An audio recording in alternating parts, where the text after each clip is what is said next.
할렐루야. 하나님께는 영광, 우리들에게 은혜가 넘치는 귀한 시간이 되기를 바랍니다. 미국은 나라가 굉장히 큽니다. 오늘 새벽 한 7시 10분경, 미국은 토요일 저녁 6시 10분경 누군가가 트럼프 대통령이 유세하는데 총을 쏴가지고 귀를 스쳐서 맞았다고 그래요. 돌아가시진 않았고. 근데 어쨌든 인생에는 수많은 일들이 발생을 하죠. 근데 미국은 말 그대로 대륙입니다. 그래서 신문 같은 경우에 모두 유명한 일간지들이 기본적으로 각 지방을 연고로 해서 발간을 합니다. 예를 들어서 가장 대표적인 뉴욕 타임즈는 뉴욕이 중심입니다. 그리고 워싱턴 포스트는 수도 워싱턴 DC를 중심으로 하고, 그런데 지역을 기반으로 하지 않는 그야말로 유일한 전국지가 딱 하나 있는데 USA Today's라고 하는 곳이 그렇습니다. 근데 언젠가 이 USA Today's에서 온라인으로 여론조사를 실시했습니다. 복권에 당첨이 되시면 당장의 일을 그만두겠느냐, 이런 질문을 했습니다. 여러분 같으면 어떻게 하시겠습니까? 물론 사지도 않으시겠지만 근데 미국 사람들이 답한 사람 중에 그 당시에 45.4%는 물론이다 이렇게 답하고 18.9%는 아마도 그럴 거다. 즉 3분의 2는 금방 그만둘 것 같고 잘 모르겠다는 사람도 좀 있고, 그런데 전혀 그렇지 않다 이렇게 말하는 사람은 불과 10.9%에 불과했습니다. 10명 중에 딱 1명만 큰 돈이 생겨도 계속 하던 일 하겠다 이렇게 답을 한 것입니다. 이 답변에서 대다수의 사람들은 소명감을 가지고 일하는 것이 아니고 그냥 순전히 소득 때문에 일한다는 것을 알 수가 있습니다.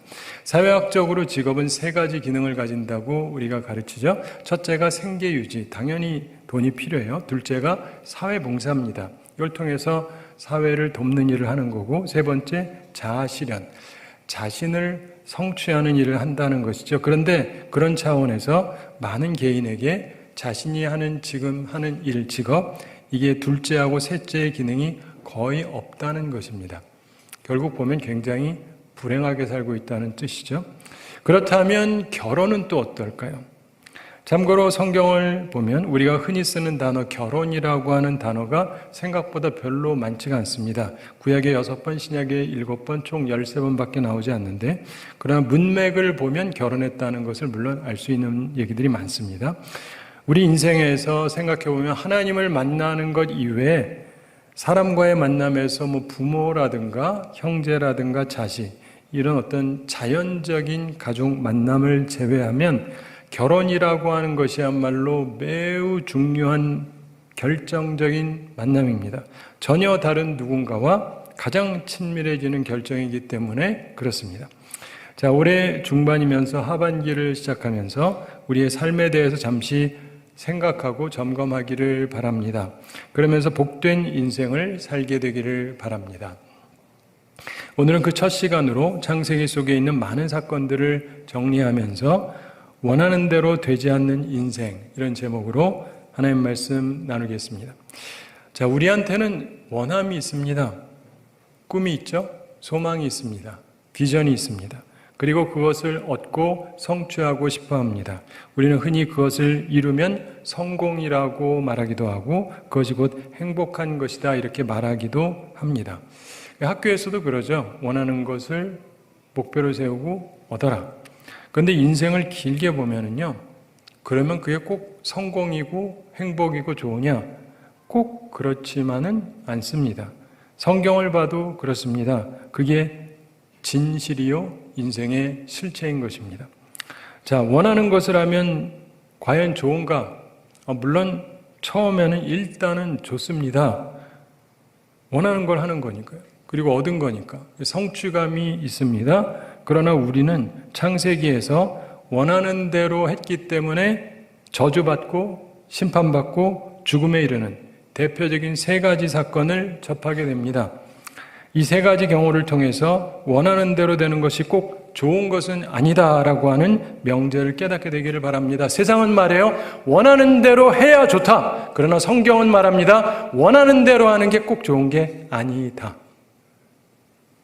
아무도 아멘을 안 하시지만 머리에 염두에 두시기 바랍니다.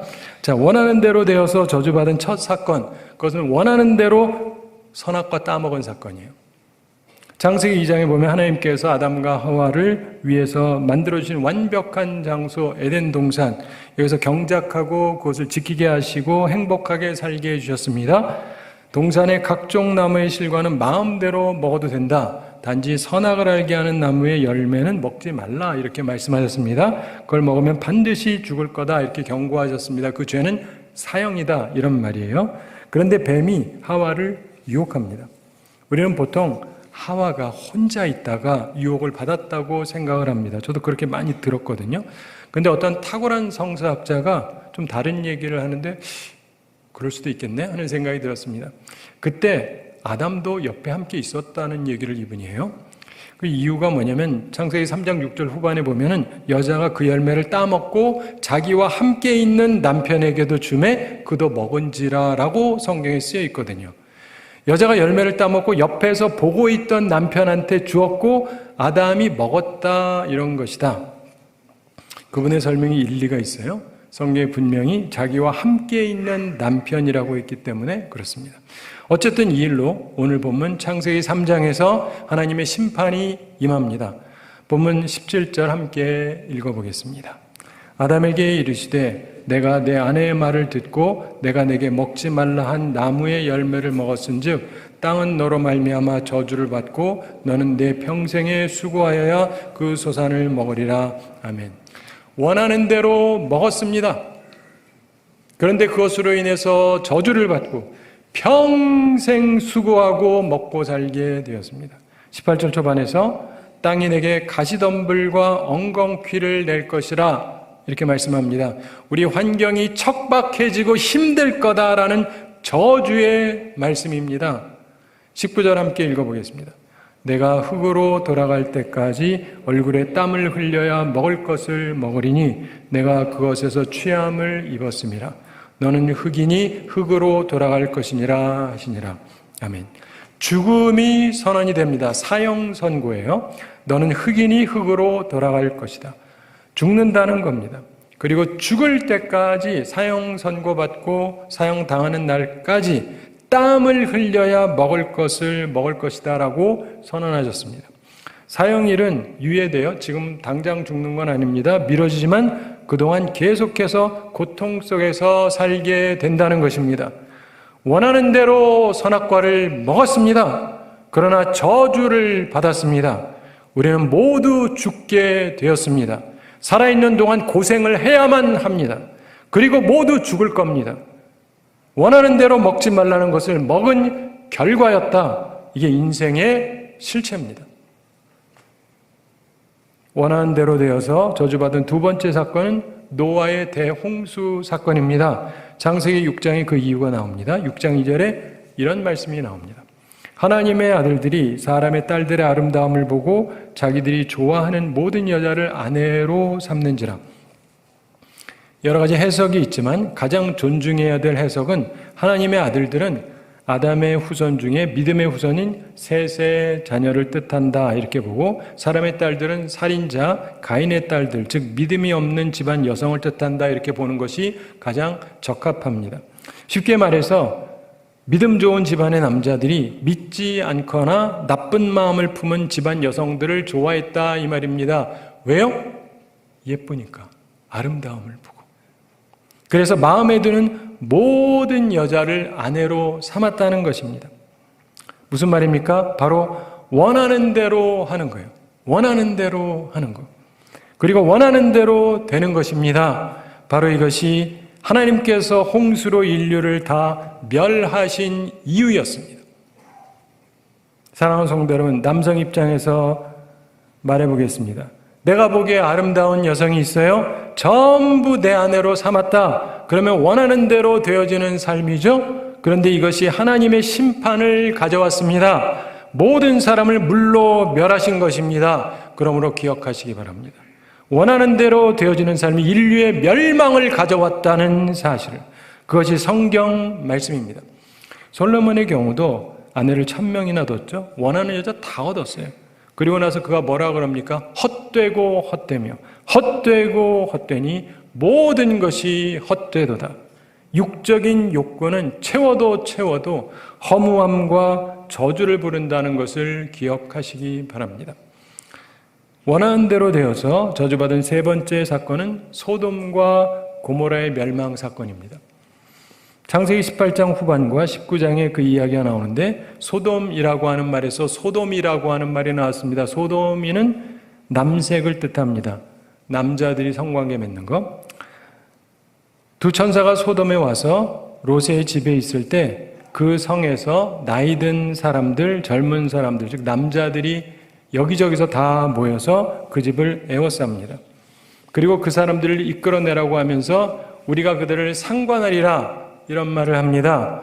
여기서 쓰여지는 말은 히브리 말로 야단데 동성애 관계에 대한 욕망을 뜻합니다. 이것은 단순히 소돔 사람들이 동성애를 한다는 것 정도가 아니에요. 많은 사람들이 그 정도로 해석을 하는데 그 정도가 아니에요. 개인적인 동성 성관계에 대한 말이 아니라 집단적으로 동성 강간을 하겠다 이 말이에요. 집단 동성 강간. 오늘날 세상이 많이 타락했습니다. 동성애자도 많아요. 그러나 이렇게 무도하게 집단 동성 강간하겠다고 젊은이 노인 다 모여가지고 덤벼드는 곳이 있다는 말은 제가 아직은 들어보지를 못했습니다. 정말 인류 역사상 가장 타락한 도시였습니다. 단지 원하는 대로 무엇이든지 하겠다 이런 곳이었다는 것이죠. 그래서 하나님께서 유황과 불로 소돔과 고모라에 비같이 내리셔서 모든 백성을 멸하셨습니다. 사랑하는 성도 여러분, 원하는 대로 하는 것, 원하는 대로 되는 것, 그것이 좋은 환경을 오히려 잃게 만들었습니다. 나쁜 환경 속에서 고생하며 살게 만들고 결국 죽게 되었습니다. 물 홍수로 죽기도 하고 불로 죽기도 하고. 사랑하는 성도 여러분, 우리는 죄인입니다. 따라서 원하는 것이 그리 순전하지가 못합니다. 오직 회개하고 예수 그리스도를 믿음으로 죄 씻음 받고 거듭나야 우리의 원함이 온전해질 수가 있어요. 그렇지 않으면 곤란합니다. 반드시 회개하고 예수 그리스도를 구주와 주님으로 영접해야 합니다. 그래서 순전한 마음으로 원하고 믿어야 돼요. 순전한 마음이 되면 하나님의 뜻을 앞서게 돼요. 구원받고 영생을 누리며 사는 우리 모두가 되기를 바랍니다. 자, 그런데 오늘 교회에 나온 우리도 여전히 조심을 해야 됩니다. 몇 가지 이유를 설명드리겠습니다. 첫째로 하나님께서 주신 배우자라고 안전한 것이 아니기 때문입니다.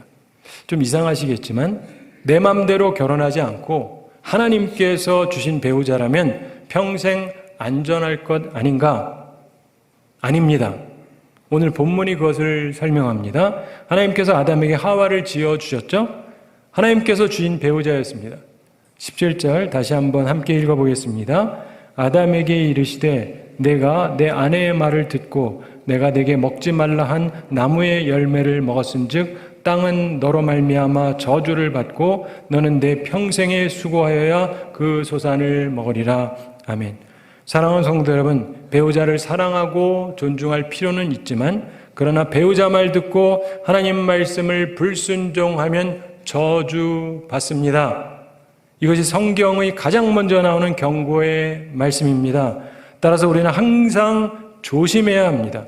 하나님께서 주신 배우자도 안전한 게 아닙니다. 기억하시기 바랍니다.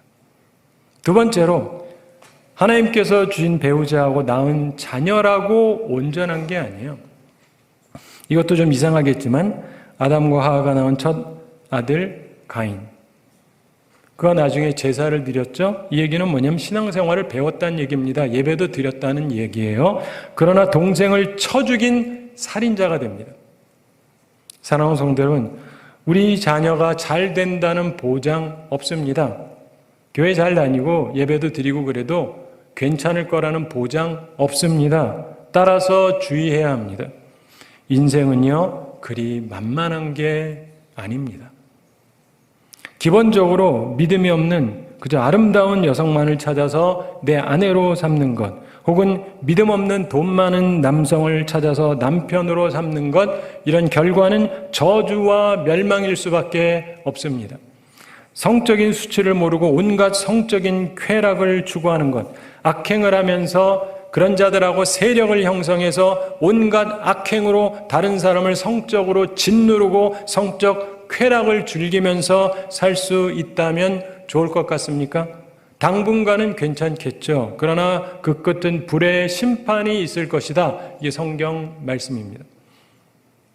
그렇지만 우리가 그런 짓 안 한다고 해서 꼭 괜찮은 게 아니에요. 혹시 여러분이 믿는 사람을 배우자로 선택했다고 해서 하나님께서 주신 배우자라고 해서 안전한 것이 아닙니다.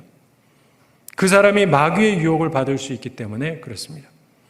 믿음의 사람과 낳은 자녀라고 안전한 것도 아닙니다. 교회 다니고 예배 드리는 사람으로 키웠다고 다 안전한 게 아닙니다. 마음에 미움 품고 살인자가 될 수 있습니다. 따라서 인생은 그리 평안하지가 않습니다. 만만하지가 않아요. 그걸 기억하셔야 됩니다. 성경은 우리에게 이렇게 인생의 실체를 정확하게 묘사해 주고 계십니다. 이게 우리의 인생입니다. 사랑하는 성도 여러분, 멋대로 살 수 있어요. 자유의지가 있으니까. 원하는 대로 사실 수 있습니다. 그런데 그 결과는 저주와 죽음과 심판입니다. 혹은 그래도 믿는 사람이니까, 교회는 다니니까 안전하다고 생각하세요? 어리석은 생각입니다. 내 아이가 교회는 다니고 예배는 드리니까 괜찮다고요? 그러다가 피눈물 흘리는 사람이 얼마나 많은지 모릅니다. 인생은 결코 만만한 것이 아닙니다. 사랑하는 성도 여러분, 우리는 악하고 죄인이고 마귀는 항상 틈을 타려고 노력한다는 걸 기억하셔야 돼요. 따라서 우리는 항상 주님 말씀을 붙잡고 살아야 돼요. 그래야 안전한 것입니다. 그래야 복된 인생을 살 수 있는 것입니다. 성령께서도 말씀이 생각나게 해주시는 분이거든요. 자, 이제 아브라함, 이삭, 야곱, 이 족장이라고 일컬어지는 이 유명한 이 세 사람의 결혼 생활을 잠시 살펴보겠습니다.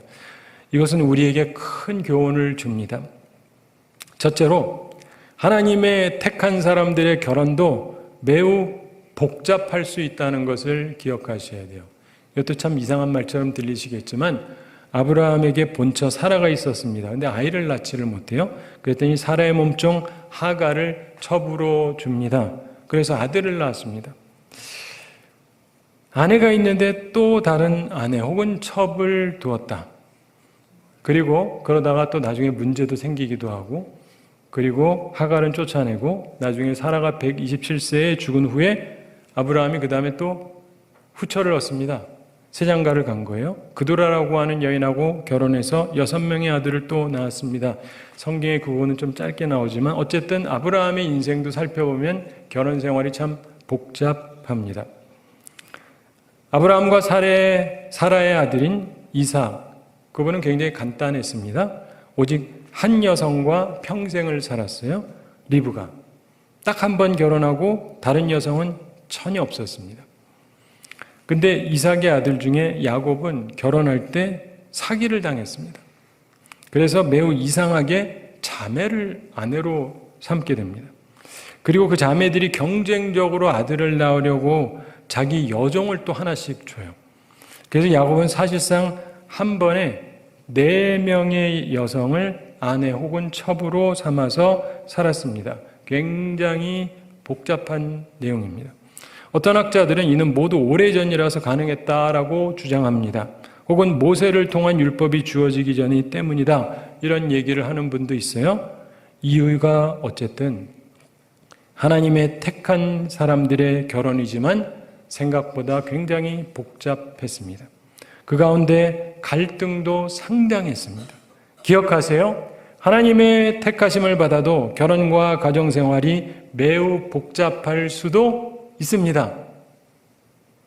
그렇죠? 두 번째, 한 명과 평생을 살고 그 사이에만 자녀가 있어도 좋은 가정 보장 못한다. 이걸 기억하셔야 돼요. 이삭은 평생 한 명의 배우자와 살았고 그 사이에서만 자녀가 있었습니다. 근데 이 가정에 쌍둥이 아들을 두었죠. 근데 이들이 경쟁하고 질투하고 싸우는데 속이고 죽이려 하고 하여간 엄청났습니다.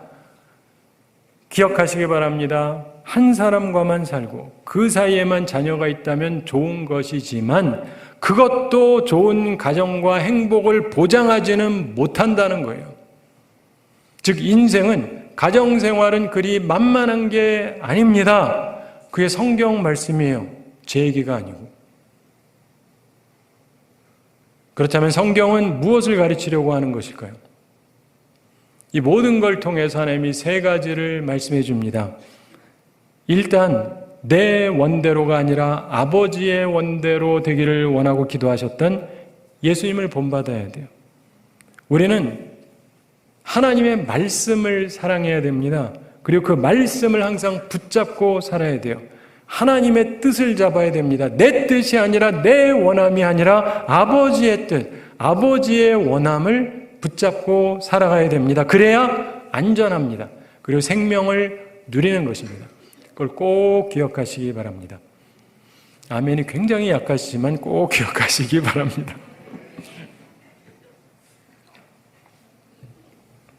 두 번째로 회개해야 돼요. 돌이켜야 됩니다. 그래야 살아요. 여러분, 우리는 살면서 누구나 실수를 합니다. 죄를 범해요. 그런데 중요한 것은 죄 안 지으면 제일 좋지만 죄 졌을 때 죄를 깨닫고 회개해야 돼요. 돌이켜야 됩니다. 그래야 사는 것입니다. 오늘 본문 50장 18절 그 내용을 한번 함께 읽어보겠습니다. 50장 18절 그의 형들이 또 친히 와서 요셉의 앞에 엎드려 이르되 우리는 당신의 종들이니이다. 아멘. 자, 이스라엘이라고 불리는 야곱, 그에게는 4명의 다른 여인으로부터 배다른 형제 12명이 있었어요. 애굽의 총리가 된 요셉, 그를 형들이 본래 굉장히 미워했습니다. 죽이고 싶어 했어요. 그리고는 죽이지는 않았지만 종으로 팔아먹었습니다. 근데 세월이 흘렀습니다. 그 형들이 시간이 지나면서 생각이 바뀌었어요. 회개하고 변했습니다. 그리고 친히 요셉의 앞에 엎드립니다. 변했다 이 말이에요. 그러면서 말합니다. 우리는 당신의 종들이니이다. 돌이켰어요. 그래서 화합을 하게 됩니다. 사랑하는 성도 여러분, 우리 가운데 잘못이 있을 수는 있는데 중요한 건 잘못해놓고는 뭐 어쨌다는 거야 이래가지고는 안 돼요. 회개를 해야죠. 잘못을 인정하고 고백해야 될 거 아니에요. 이게 우리한테 꼭 필요합니다. 무조건 내 원대로 밀어붙이고 내가 원하는 거 얻고 성취하고 그러는 게 복이 아닙니다. 나랑 친한 형제들이 함께 해가지고 저놈 죽이려고 했잖아요. 이게 잘 되는 게 아니라 저주의 시작일 수 있는 것입니다. 오히려 나의 잘못을 깨닫고 회개해야 돼요. 그래야 복된 인생을 살 수 있는 것입니다. 세 번째로 내 뜻이 아니라 하나님의 뜻을 따라 용서를 해야 돼요. 19절에서 요셉이 그들에게 이르되 두려워하지 마소서 내가 하나님을 대신하리이까 이렇게 말합니다. 20절 함께 읽어보겠습니다. 당신들은 나를 해하려 하였으나 하나님은 그것을 선으로 바꾸사 오늘과 같이 많은 백성의 생명을 구원하게 하시려 하셨나니. 아멘. 하나님의 뜻은 구원이라고 말합니다. 21절 함께 읽어보겠습니다. 당신들은 두려워하지 마소서 내가 당신들과 당신들의 자녀를 기르리이다 하고 그들을 간곡한 말로 위로하였더라. 아멘. 요셉이 하나님의 뜻을 따르기로 작정합니다. 오해하지 마세요. 무조건 용서가 아니에요. 저쪽이 잘못했다고 하니까 용서하는 거예요.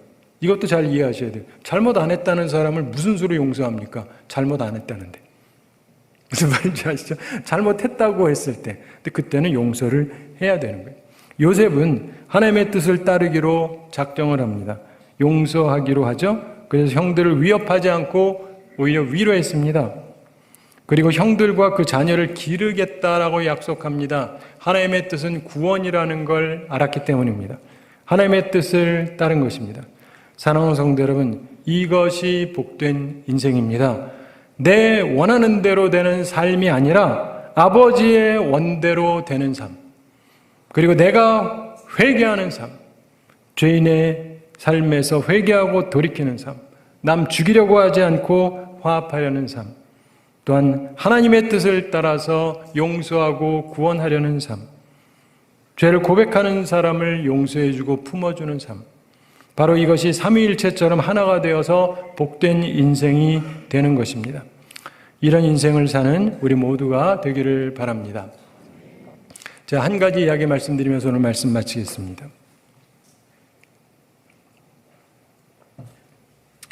인본주의의 꽃이 있습니다. 바로 바벨탑 사건입니다. 창세기 11장에 나오죠. 인본주의라는 건 사람이 중심이 되는 거예요. 이들이 말하면서 성읍과 탑을 건설하여 그 탑 꼭대기를 하늘에 닿게 하여 우리 이름을 내고 온 지면에 흩어짐을 면하자, 이런 얘기를 합니다. 근데 하나님께서 본래 뭐라 그러셨습니까? 생육하고 번성하여 땅에 충만하라. 그런데 하나님의 뜻을 따르지 아니하고 우리는 흩어짐을 면하자. 우리는 무조건 모이자.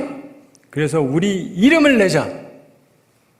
이게 인본주의입니다. 사랑하는 성도 여러분, 잘 생각하세요. 제가 항상 하나님 중심이라고 얘기하는데 신본주의가 왜 중요하냐면 나 중심이든 우리 형제 중심이든 혹은 저 사람과 나하고 합작해가지고 우리 모두가 하나가 되든 이 모든 것은 인본주의예요. 인본주의는 어떤 형태든 결과는 나빠요. 저주와 심판밖에 없습니다. 오로지 신본주의, 하나님 중심으로 살아가는 삶에만 생명이 있고 축복이 있습니다. 이걸 기억하셔야 돼요. 그러니까 이걸로 여러분이 생각을 완전히 바꾸셔야 돼요. 이기주의는 당연히 안 되고 이타주의라고 되는 게 아니에요. 하나님 중심으로 살아야 돼요. 그렇게 살아가게 될 때 진정한 생명을 누리게 됩니다. 바라기는 오늘 말씀을 기억하면서 하나님 중심으로 살고 회개해야 될 자는 회개하고 용서해야 될 사람들은 용서하면서 하나님 앞에서 하나 되어 살아가는 가운데 하나님께서 주시는 복된 인생을 살아가는 우리 모두가 되기를 우리 주님의 이름으로 축원합니다. 우리 함께 기도하겠습니다. 사랑의 하나님 아버지, 우리를 사랑해 주시고 오늘도 귀한 말씀 주임을 감사드립니다.